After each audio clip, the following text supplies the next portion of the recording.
Good evening. I'm Larry Wilson. I'm the Chief Medical Officer at Midland Memorial Hospital, Dr. Larry Wilson.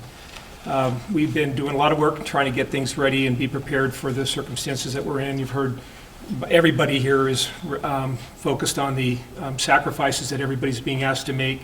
We're very much focused on that as well, that there's the importance of social distancing, mitigation of the risk of exposure.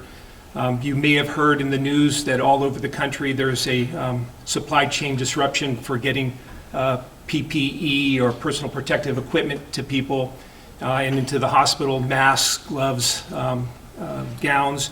We have pretty much everything we need from the standpoint of gowns and gloves. We're doing fine that way. We do have a shortage of masks. We're being creative and taking care of that.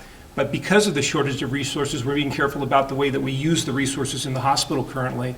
We're eliminating all elective surgeries. We've been doing that for this whole week, and we're going to continue to do that for the next couple of weeks, pending how things progress with the COVID-19. We've also decreased visitation. We'd had decreased visitation down to just one guest per patient in the hospital. As of tomorrow morning at 5 o'clock, we're going to reduce that to no visitors with any guests in the hospital unless it's an absolute imperative that that person be there as a spokesperson for the individual in the hospital. The emergency department is well prepared. We're managing things very well. We appreciate the reduction in people on the streets and about, and it's reduced the volume through the emergency department anyway. We're in a pretty good place with regard to keeping people socially distanced within the hospital and providing safety for the patients that are in the hospital, as well as protecting the patients that are in the hospital that have been either diagnosed with COVID-19. As you know, there's one such patient in Midland County, and that's patients in our hospital. And there's 3 or 4 others that are currently in the hospital that we're calling PUIs, or persons under investigation, that may or may not have the virus but are behaving like the virus. We haven't found any other explanation yet. We're waiting on test results on those patients.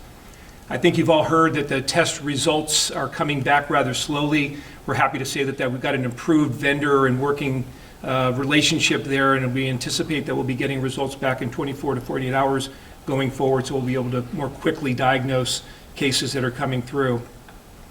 I think it's important that we all recognize that the reason we're in the phase we're in now with mitigation, social distancing, making sure that we're cleaning our hands frequently, we're keeping our hands off our faces, etc., is because we recognize that there is community spread of the infection. It's all over the country, not just in Midland, but we believe it's in Midland as well. So it's really important that we all recognize that and we're careful about that.